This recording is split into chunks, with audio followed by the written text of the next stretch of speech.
Hello everyone. तो फिर से एक बार हम सब यहाँ पे हाजिर है आपके सामने एक फिजिक्स का बहुत ज़्यादा सिंप्लीफाइड फॉर्म जो हर किसी को समझ में आना चाहिए, उस तरह का फिजिक्स मतलब फिजिक्स फॉर एवरीवन लेके नेक्स्ट पॉइंट में। आपने अगर हमारे प्रीवियस लेक्चर देखे होंगे तो उसमें जो है हमने ग्रेविटेशन का पूरा पार्ट जो था कि इंट्रोडक्शन उसका क्या हुआ था, कंसेप्ट एक एक कैसे इंट्रोड्यूस हुई थी, टॉलेमी ने क्या बोला था, आर्यभट्ट ने क्या बोला था, फिर कोपरनिकस की थ्योरी क्या थी, फिर गैलीलियो ने क्या ऑब्जर्व किया था, उसके बाद में टाइको ब्राहे का पूरा लाइफ टाइम का वर्क क्या था, एंड इन सबको कंबाइन करके हमारे सामने हमारे अपने सोलर सिस्टम की जो प्लैनेटरी मोशन थी उसके बारे में जो भी कंक्लूजन केपलर ने एक्सप्लेन किए थे उनको हम लास्ट लेक्चर में देख चुके हैं।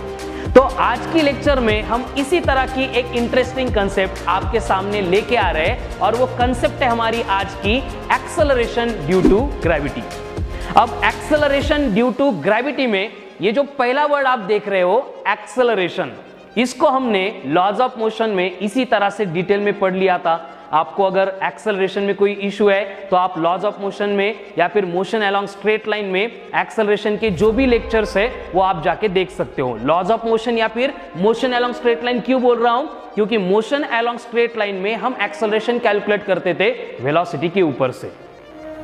जैसे अब कार में बैठ गया मैं, कार स्टार्ट किए, अब कार का स्पीडोमीटर देखेंगे, मैंने गियर डाला और मैं एक्सेलरेट कर रहा हूँ, कार भाग रही है, रोड क्लियर है ना, ट्रैफिक नहीं है, इसलिए मैं कार चला रहा हूँ। तो इतनी फास्ट कार ने जो वेलोसिटी अटेन की, अभी मैं रेस्ट में था, अभी कार की स्पीड 100 मीटर पर सेकंड हो गई, मतलब हमारी कार जो है वो एक्सेलरेट हो रही है, मतलब उसकी स्पीड बढ़ रही है। तो इस तरह से अगर एक्सेलरेशन को हम इंट्रोड्यूस करेंगे वेलोसिटी के ऊपर से तो उस कंसेप्ट को आपको देखना पड़ेगा मोशन अलोंग स्ट्रेट लाइन में।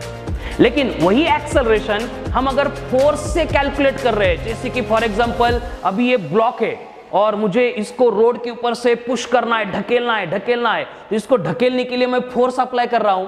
देखो, फोर्स अप्लाई करने से पहले ये रेस्ट में, अभी मैंने फोर्स अप्लाई करके इसको मोशन में सेट कर दिया, ये मोशन में सेट हो गया, मतलब इसकी वेलोसिटी बढ़ गई, मतलब ये एक्सेलरेशन परफॉर्म कर रहा है। तो इसका एक्सेलरेशन अगर कैलकुलेट करना है तो हमें यहां पे करना पड़ेगा acceleration equal to force upon मास।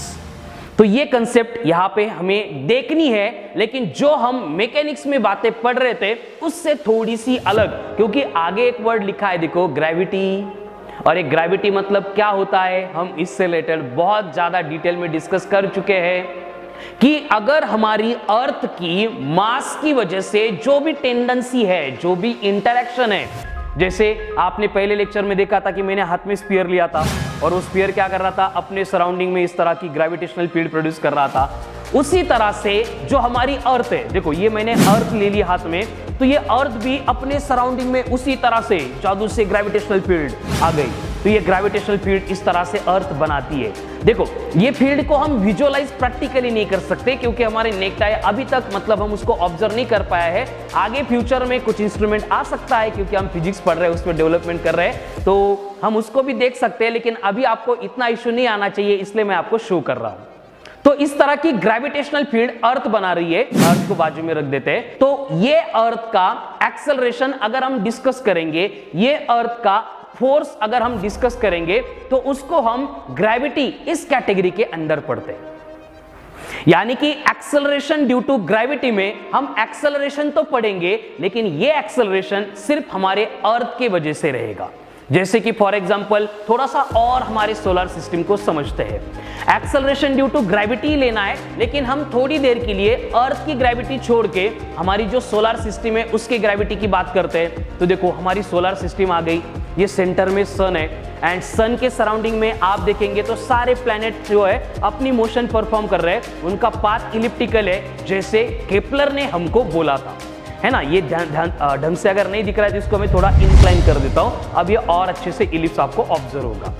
अब बेसिकली क्या है कि ये सारे प्लैनेट सन के सराउंडिंग में अपनी मोशन कर पाते हैं परफॉर्म करते हैं, इसका रीजन ये है कि हमारे सन ने अर्थ की जो मैंने ग्रेविटेशनल फील्ड दिखाई थी उसी तरह की ग्रेविटेशनल फील्ड प्रोड्यूस की है। मैं आपको सन की भी ग्रेविटेशनल फील्ड दिखा देता हूं। देखो ये सन था, ये हमारी पूरी सोलर सिस्टम, पूरे प्लैनेट सन के सराउंडिंग में घूम रहे थे।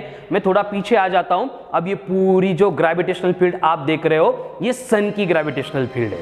तो सन की ग्रेविटेशनल फील्ड में जितने सारे प्लैनेट्स अपनी मोशन परफॉर्म करते हैं वो सारे सन का फोर्स ऑफ अट्रैक्शन एक्सपीरियंस करते हैं, एंड जहां पे फोर्स आ गया वहां पे एक्सेलरेशन आएगा। यानी हर एक प्लैनेट जो है वो एक्सेलरेटेड मोशन वहां पे परफॉर्म करता है। तो इस तरह से अर्थ के ऊपर एक ऑब्जेक्ट दूसरे ऑब्जेक्ट से इंटरेक्ट हो रहा है, या फिर हमारी अर्थ स्पेस में किसी भी ऑब्जेक्ट के साथ इंटरेक्ट हो रही है, या फिर हमारा सन सोलर सिस्टम के प्लैनेट के साथ इंटरेक्ट हो रहा है, या फिर हमारी गैलेक्सी। अब हम बड़ी बड़ी बातें कर सकते हैं क्योंकि आपको मालूम होगा कि हमने जेम्स वेब को जो है वो स्पेस में प्रोजेक्ट किया है।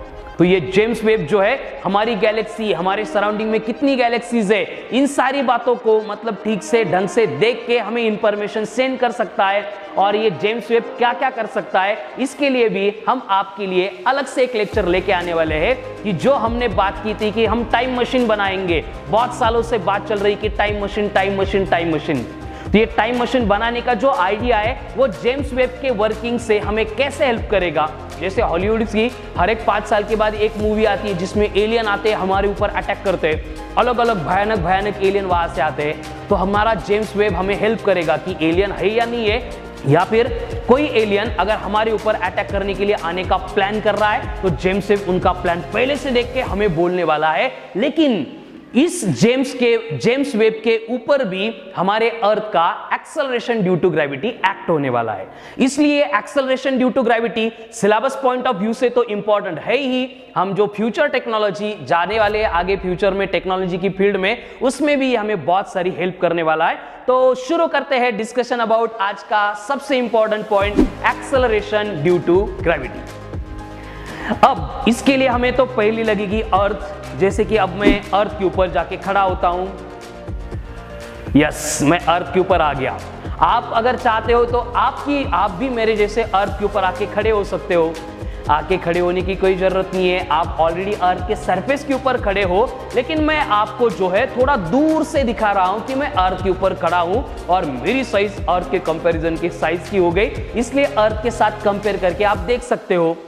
तो अगर मैं यहां पे खड़ा होने के बाद मैं अगर क्या करूंगा, जैसे मेरे हाथ में मैंने एक स्फीयर लिया है और इस स्फीयर को मैं यहां से ड्रॉप कर रहा हूं। देखो ड्रॉप करने का मतलब छोड़ देना, सोड ले अपन। इसका मतलब क्या होता है, हमने उसको थ्रो नहीं किया है, फेंका नहीं है। अब ये दो वर्ड में क्या फर्क आता है, क्या डिफरेंस आता है। अगर हम छोड़ देंगे, ड्रॉप करेंगे, मतलब इसकी इनिशियल वेलोसिटी 0 रहेगी। लेकिन मैं अगर इसको ऐसे पकड़ के फेंक दूंगा आपकी तरफ, तो इसका मतलब क्या होगा, इसको मैंने इनिशियल वेलोसिटी दी थी वो हमें नहीं देनी है।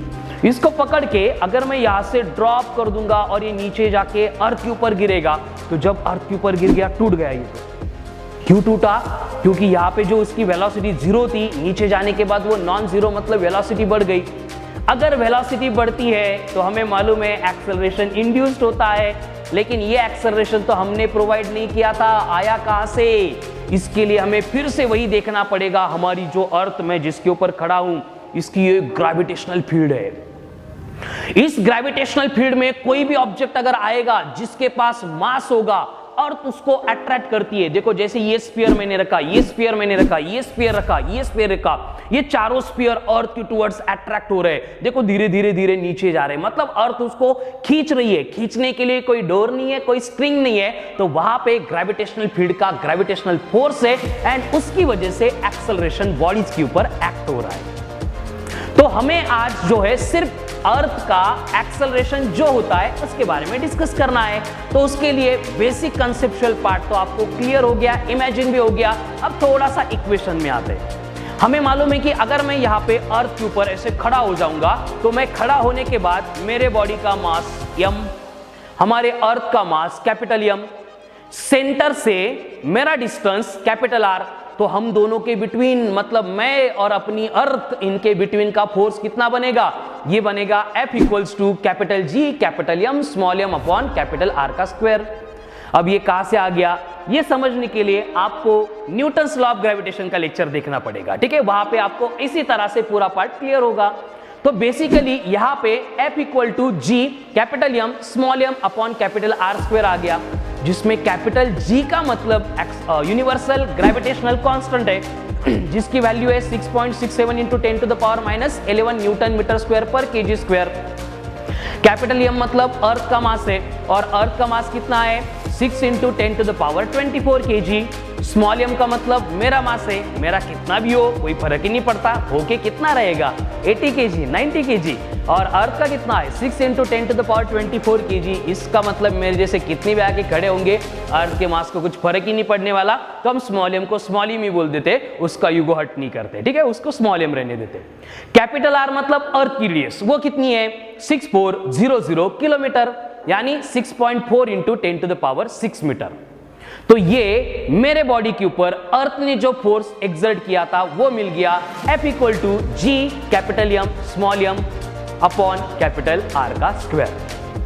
तो F equal to G capital M small m upon capital R square, ये अर्थ ने मेरे ऊपर फोर्स एक्सर्ट किया, देख रहे हो गया आप, अर्थ मुझे खींच रही है इतने फोर्स से। लेकिन उसके अगेंस्ट हम यहाँ पे जानते हैं कि जो भी बॉडी जिसके पास मास है वो क्या करती है, अर्थ के ऊपर वेट एक्सर्ट करती है। और ये वेट कितना होता है, हमारा वेट होता है W is equals to small m into small g।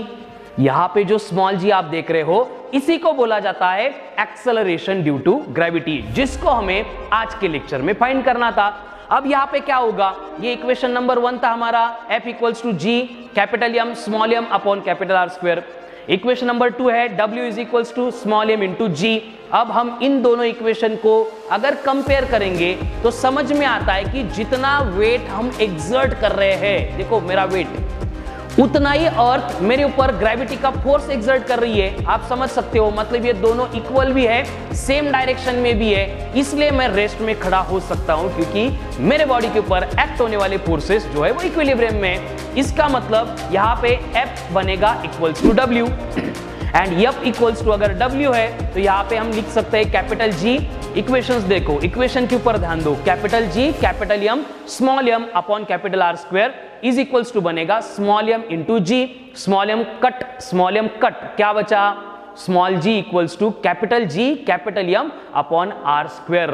यही है हमारा आज का equation, acceleration due to gravity on the surface of earth. तो small g equals to capital G capital M upon R square. इसमें अगर हम g की, कैपिटल M की, कैपिटल R की वैल्यूज देखो स्क्रीन पे है, इनको अगर पुट करेंगे तो अप्रोक्सीमेटली हमें स्मॉल g की वैल्यू मिलती है 9.8 मीटर पर सेकंड स्क्वायर। यानी कोई भी बॉडी जो अर्थ के सराउंडिंग में, अर्थ के सरफेस के ऊपर है या फिर सरफेस के ऊपर थोड़े से डिस्टेंस पे है, ज्यादा डिस्टेंस लेंगे तो वहां पे एक्सेलरेशन कम होता है, लेकिन सरफेस के ऊपर थोड़े से डिस्टेंस पे कोई भी बॉडी अगर है तो उसके ऊपर एक्ट होने वाला एक्सेलरेशन होता है 9.8 मीटर पर सेकंड स्क्वायर। तो इस एक्सेलरेशन से अर्थ क्या करती है, हर एक बॉडी को खींचती है। इसका मतलब क्या होता है और थोड़ा सा डिटेल में समझते हैं। मैंने अगेन हाथ में एक स्फीयर लिया, इधर एक स्फीयर, इधर एक स्फीयर। अब ये दोनों स्फीयर मैंने हाथ में लेने के बाद अगर मैं ये पहला वाला स्फीयर ऐसे छोड़ रहा हूं, देखो मैंने फेंका नहीं है, मतलब इसकी u इनिशियल वेलोसिटी 0 है। अब ये जब नीचे जाएगा तो अगर इसको नीचे गिरने के लिए 1 सेकंड लगा तो इसकी वेलोसिटी 9.8 बनेगी। अगर इसको 2 सेकंड लगे तो इसकी वेलोसिटी 19.6 मीटर पर सेकंड बनेगी। कहां से आ रहा है ये, देखो a इक्वल्स टू होता है v minus u upon t। इस इक्वेशन से मैं कैलकुलेट कर रहा हूं v equal to u at, मतलब कि हर एक सेकंड में 9.8 से वेलोसिटी बढ़ने वाली है। याच्यामुळे काय होतो, इस स्फीयर के बारे में थोड़े बाद में भी डिस्कस करते हैं कि मुझे ये बोलना है कि इस स्फीयर को अगर मैं इसे थ्रो कर दूंगा, फेंक दूंगा, देखो कितना जल्दी गया, क्योंकि यहाँ पे u 0 नहीं था, मतलब इसका एक्सेलरेशन इसके एक्सेलरेशन से ज्यादा था। अब ये डिफरेंस क्यों आता है और इसी एक्सेलरेशन ड्यू टू ग्रेविटी में वेरिएशन कैसे आता है, हाइट के वजह से, डेप्थ की वजह से, अर्थ के रोटेशन की वजह से, वो हम नेक्स्ट लेक्चर में देखेंगे। Thank you.